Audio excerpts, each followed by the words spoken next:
আচ্ছা, কারা কারা ঘুগনির মধ্যে খাসির মাংস দিয়ে খেয়েছো বলো তো? মানে খাসির মাংস দিয়ে ঘুগনি খেয়েছো বলো তো?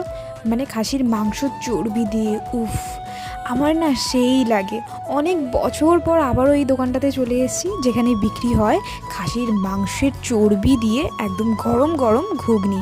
এই হাঁড়ি দেখছো, এটা কিন্তু এক হাঁড়ি না, এমনি 3-4 হাঁড়ি আছে, যেটা কাকুর একদম রাতের মধ্যেই, রাত 11টার মধ্যে একদম ফিনিশ হয়ে যায়। আর দেখতেই পাচ্ছ আমার হাতের মধ্যে এখন গরম গরম খাসির মাংস দিয়ে একদম ঘুগনি রেডি। আর এই প্লেটটার দাম কিন্তু 20 টাকা। আর দারুণ করে ভাই, দারুণ। আর বাবা একবার বললো, যাবি কি বল? আমি তো একদম পুরো রেডি পাগলির মতন, কারণ আমার খাবার এত নেশা আর আমি খেতে খুব ভালোবাসি। বাবা নিয়েছিল ওখানে মুড়ি আর ঘুগনি। এবার ভাবছো তো যে জায়গাটা কোথায়? আরে বাবা, খেতে এসছি আর জায়গার নাম বলবো না, সেটা কি করে হয়? দাঁড়াও দাঁড়াও বলছি। এটা হচ্ছে রুবিতে, রুবির একদম ডান দিকে। আর তাড়াতাড়ি চলে আসো কিন্তু খেতে। আর ভিডিওটা ভালো লাগলে একটা সাবস্ক্রাইব করে দিও।